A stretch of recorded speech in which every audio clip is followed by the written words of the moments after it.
That was weird. I should have had more might from that.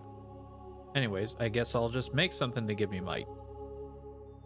I could make that, but I only have one one thing like that. Sure, we'll go with that.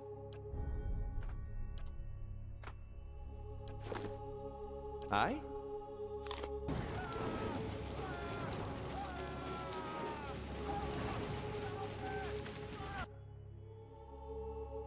I shall be discreet.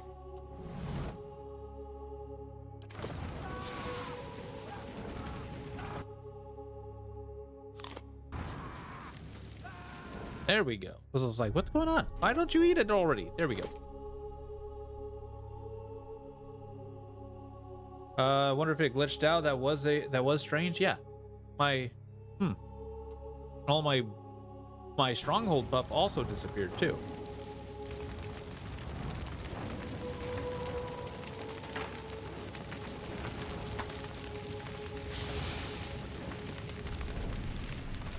There we go.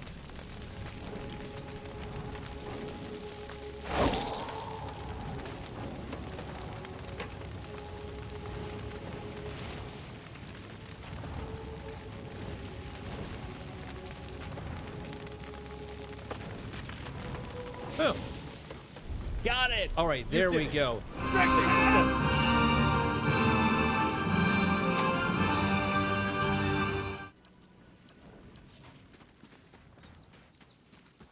Yeah, what happened was my entire stronghold buff just disappeared.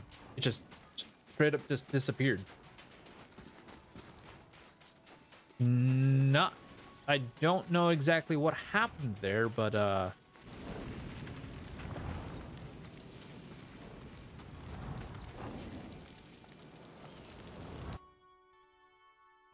gonna make sure there's no other place burning before I continue onwards. Okay, that's it. All right, there we go. Now, first things first.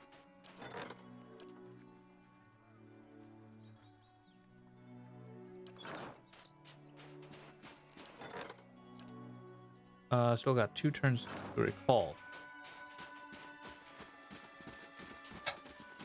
Okay, so I am definitely gonna say I don't know what happened there, but I'm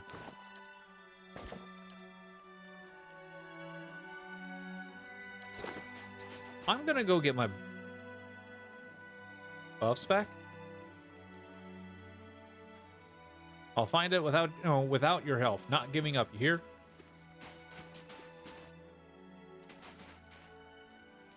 The dwarf paces with his head down and arms crossed, only stopping to hurl glances at the building behind him.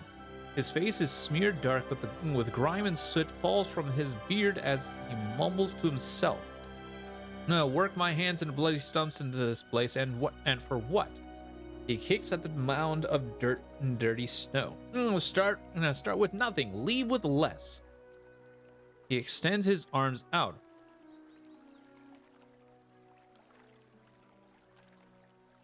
Who are you yelling at? At idiots, that's who. And I'm as much to blame for believing them. The dwarf wrinkles his nose, nostrils flaring like a horse. Well, good riddance. Good riddance. Should have never settled here in the first place. Some things you mean to leave behind come to find you. Packed them away. I wonder if the timer of the buff just ran out. No. That buff does not run out until I rest at an inn or rest again at the keep. It doesn't run out.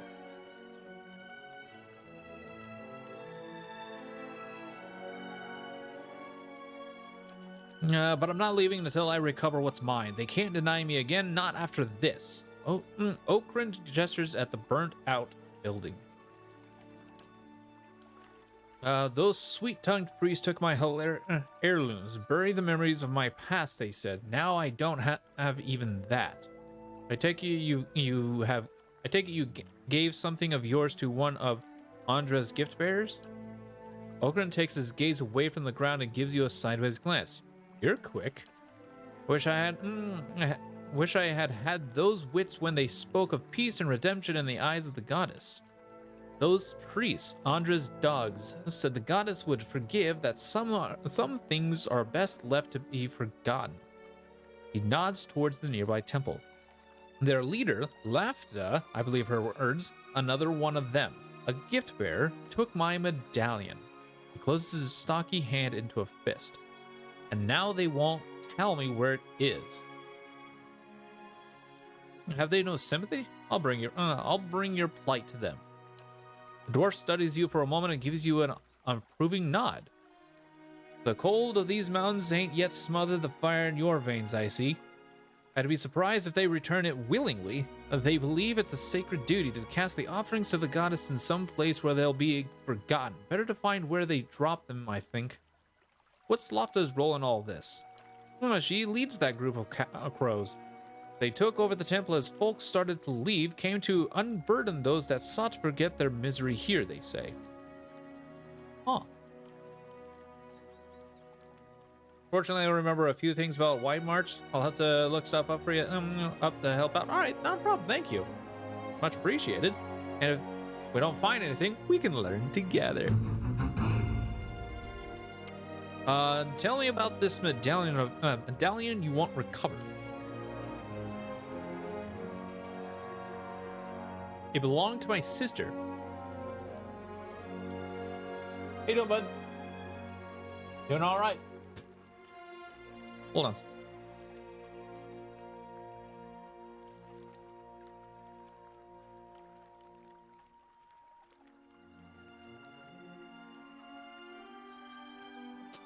It belonged to my sister. It was just a pretty trinket to her. To me, the dwarf cast his gaze down. She was the last of my family, least that still acted like my family to me. What else did you give the priest? The dwarf casts a measuring look at you. He quickly turns his head away and nods. You understand its value. My armor, a set finer than I've ever seen, but worthless to an old dwarf. I'd have traded for the medallion, but a fool that I was gave them both. If I can help with anything, I just ask. I want to know about your past before you settled here. That was a different life. Better days until Ogren closes his eyes and shakes his head. Motes of soot fall onto his hunched shoulders. It's my burden to bear, not yours. I thought to cast it away, but the memories I lost were all the wrong ones. Google Senpai teach us. Yes, Google Senpai teach us. Google Senpai will teach us all sorts of things, stuff that we don't know, even stuff that we don't really want to know.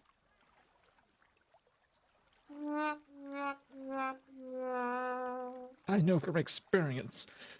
I don't expect luck to grace me on now, but if you find anything, I'll be here. Count on it. He gives you a vigorous nod. Sweet.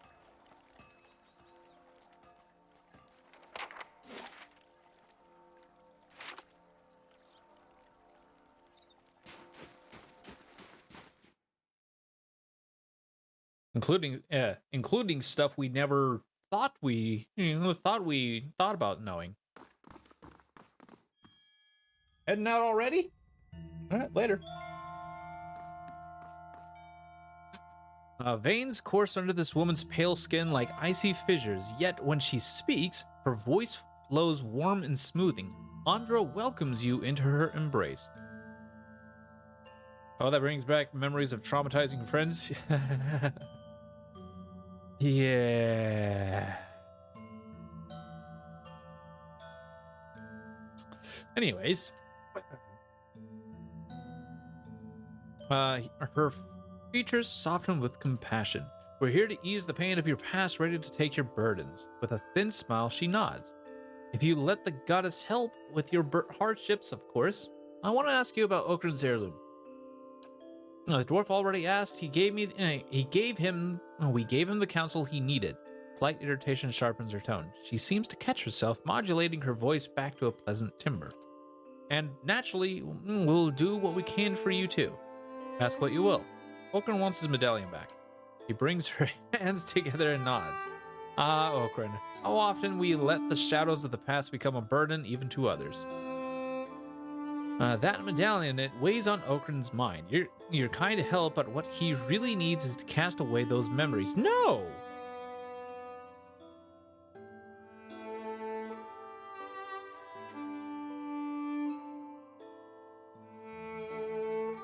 He's lost everything. How can you take away the only thing left from his past? Okran's soul feeds on regret. Starving it may seem harsh, cruel, but it left unchecked, it will consume him until there's nothing left.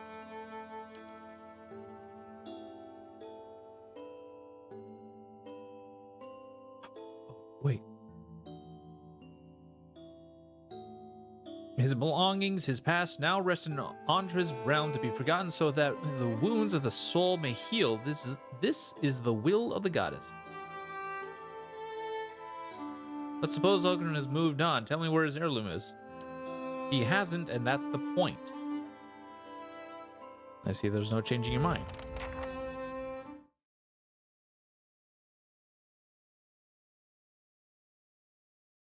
Oh, wait.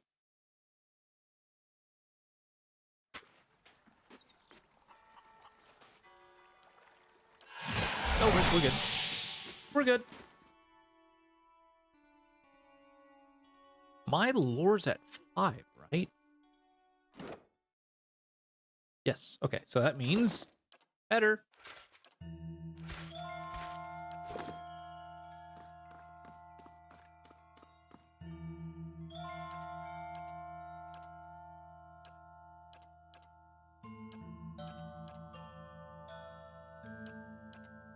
Here we go. Her will flows in tides. Maybe Okran still needs the medallion to discover how to forget. For a moment, the priest scans the floor before her as if in search for an answer. She nods. You're well versed in the intricacies of our faith. No use in hiding anything from someone like you. There's no need to quarrel over the mysteries of a goddess's will. I'll tell you what you wish to know. Okran's heirloom was taken by Ixtli, a chosen gift bearer among us, to be cast away as an offering to Andra. Only he knows where. She pauses and looks at you intently. You could ask him yourself, but he's on a trek through the mountains of Durgan's battery. If you run into Ixtli, tell him he has urgent duties to attend here. Oh, excuse me.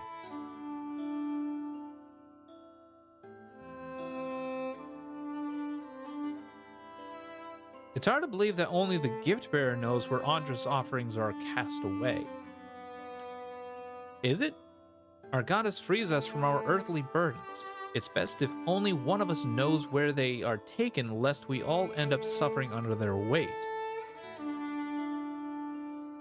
Eder just stand there and look pretty for a moment. Yes. Tell me about the gift bearers. Ixtal had business near Durgan's battery. Those mountains are dangerous. If you insist upon carrying out this request of Okran's, then that's where I'd search for answers. I'm going to ask you about something else. Tell me about Andra. Andra's the goddess of redemption, deep like an ocean and gentle as a mother. She's hard to relieve her children of their darkest burdens. I thought Andra was the goddess of loss and mourning, not redemption. That's the priest crosses her arms and shifts her weight. Common notion.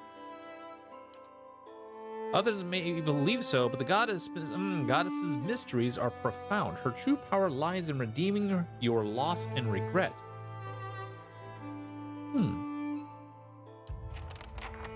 Aww. That was shifty. Anyways. Eder, have your armor back. Boop.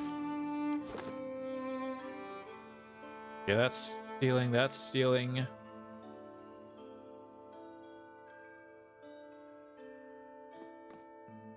A young man dressed in sturdy leather glares at you. The creases in his face, tanned despite the scarce sunlight of the region, suffer a light twitch as you approach him.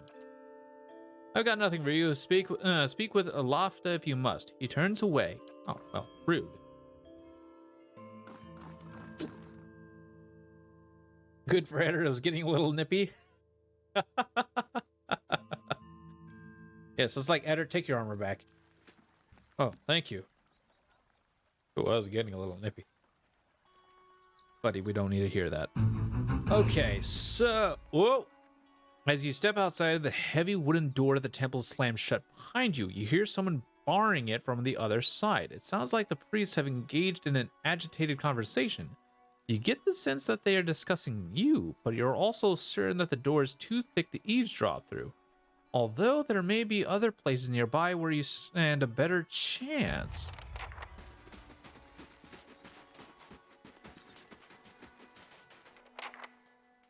The wooden shutters of the temple's windows, closed tight, muffle a set of voices coming within the building. You can't quite make sense of the murmur, but cracking a shutter open would likely help.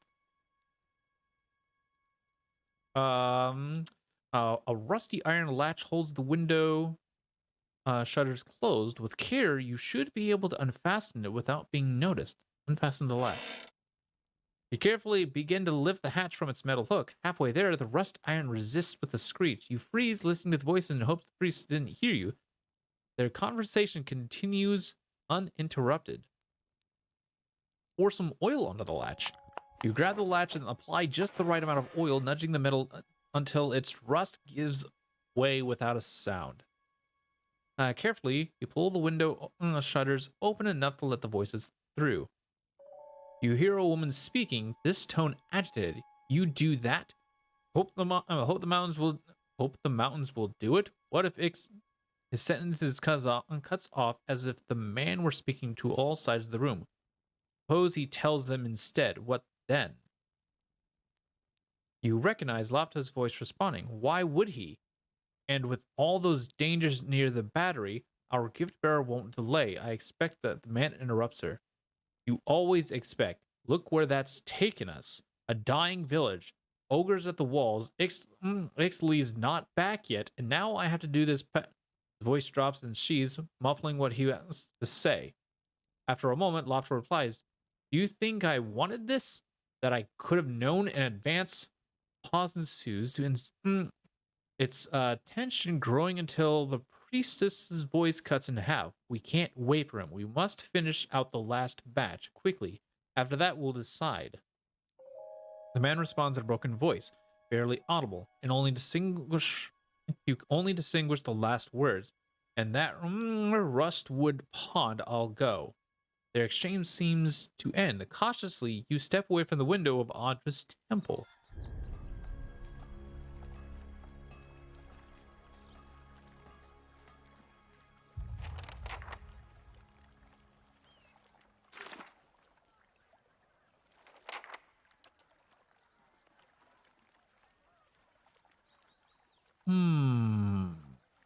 Okay, I listened to the private conversation of Lifta and her acolytes. Apparently, they worry for the safety of their gift bearer Ixtali during his journey near Durgan's battery. The priest also spoke of something important to them that's hidden in the rustwood.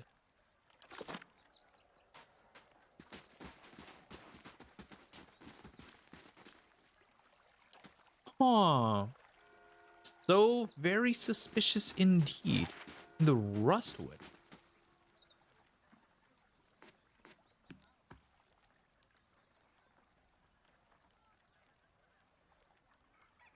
Huh.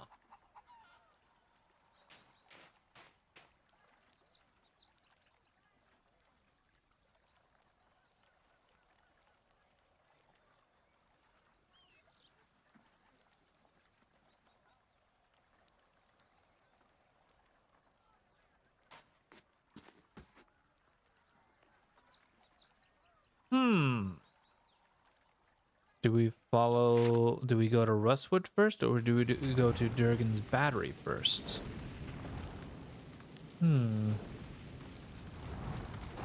Fresh fish, freshly caught!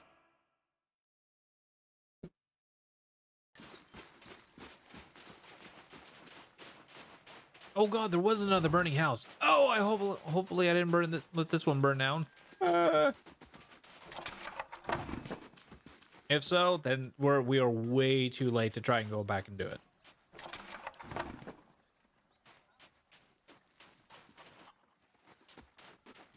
Effigy's eyes! It looked at me! Ah! What?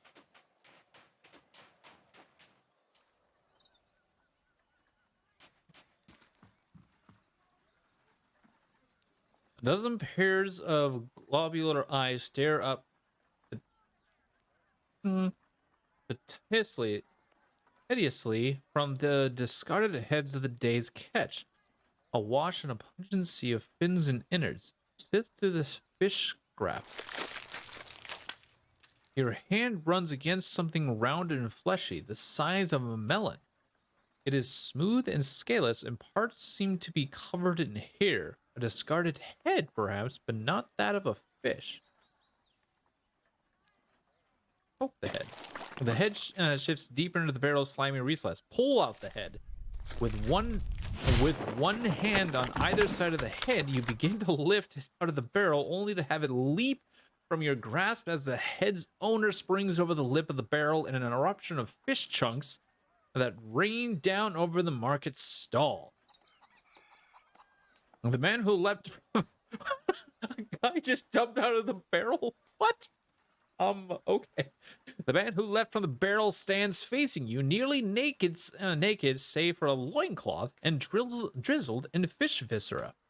He is covered head to toe in scars, tears and punctures, and the thorny imprints of lashing. Most are faded like old memories.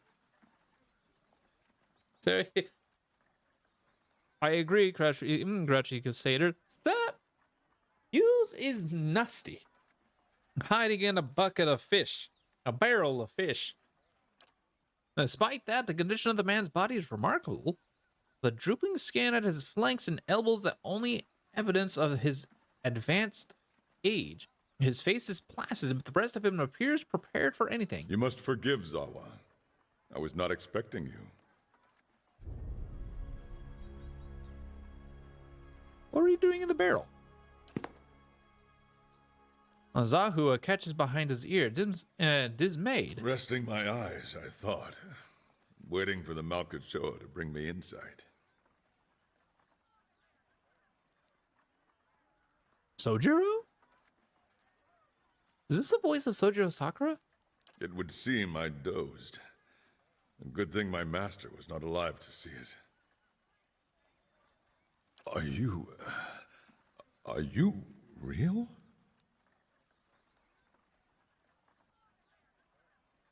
This is the voice of Sojiro Sakura from Persona 5. Anyways, now that you ask, I'm not so sure. We shall let the matter rest for now, then.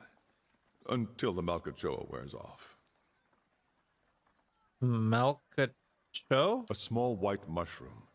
I have heard it called snowcap in these lands. It can reveal the true nature of many things. You have a master, you said?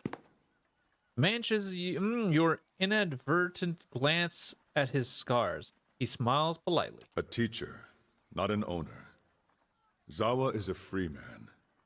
Well, as free as any of us. Still don't understand why you were in that barrel. I was freeing myself from vanity.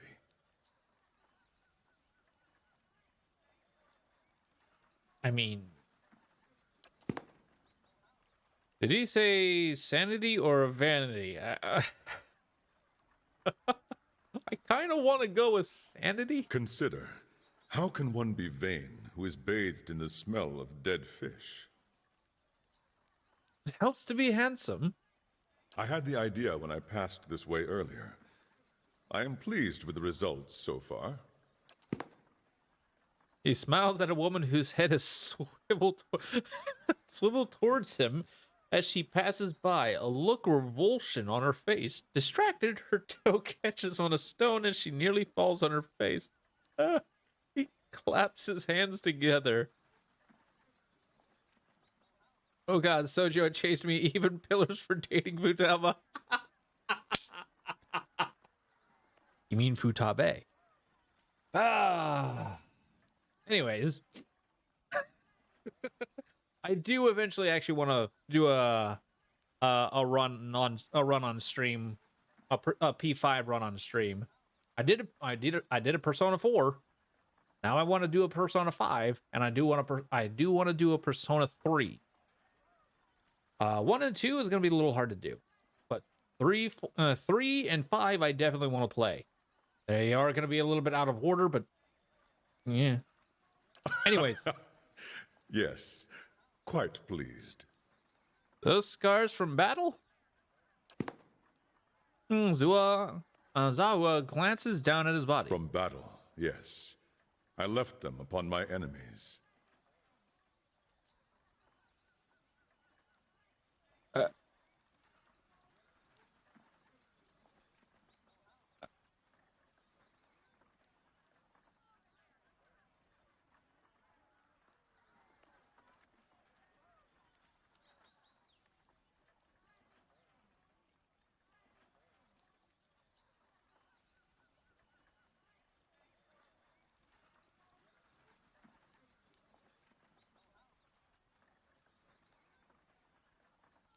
Give me a moment. My brain's trying to process this.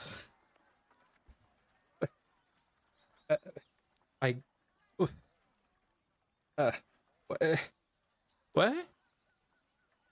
That? What?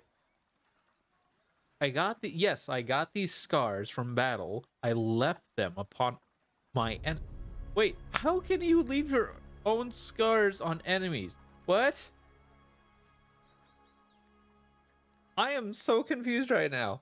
Oh god. There goes my brain. There goes my brain process. You know what? Hold on. That just means I need to get a beer.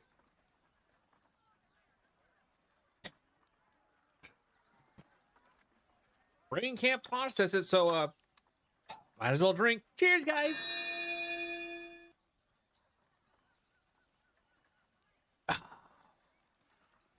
Ever played the Shin? Okay. Only way I can see that is he did to them what they did to him. Which, if that's the case, respect. I didn't think about that part. But anyways, ever played the Shin Megami Tensei games? No. That's on the long list. Those are on the long list. I definitely want to play those, but those are on the long list. Anyways. These were struck against fear. These against pleasure. These against hatred. Those down there against greed and doubt. And these...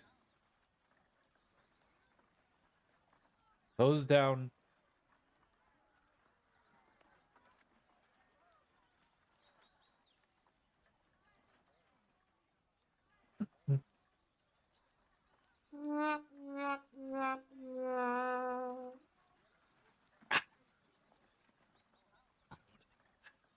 I don't want to think about that.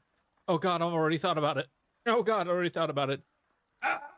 Anyways, he points to his face. These were for vanity. Take back what I said. This man scares me. Yes, this man yes. He's confusing. He's scary. He's insane. You made those scars? I cannot take credit for all of them, but I did most of the good ones.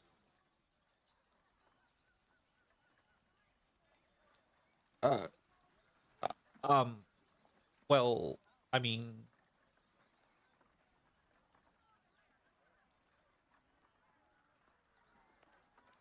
I don't think I've ever met a more confusing, strange, convoluted, contradictory character ever than Zawa. I'm just like, wait, what? What? Huh? What? Wait, okay, I understand. Wait, no, I don't understand. Huh? Explain to me! Who's this guy? I put them there in battle to remind myself what is real and what is not. You know the confused screaming mean? How I'm picturing your Paladin right now. Yes. Yes. Yes. Outside, he's just like stone-faced. Uh-huh. Aha. Inside, internal screaming. Anyways,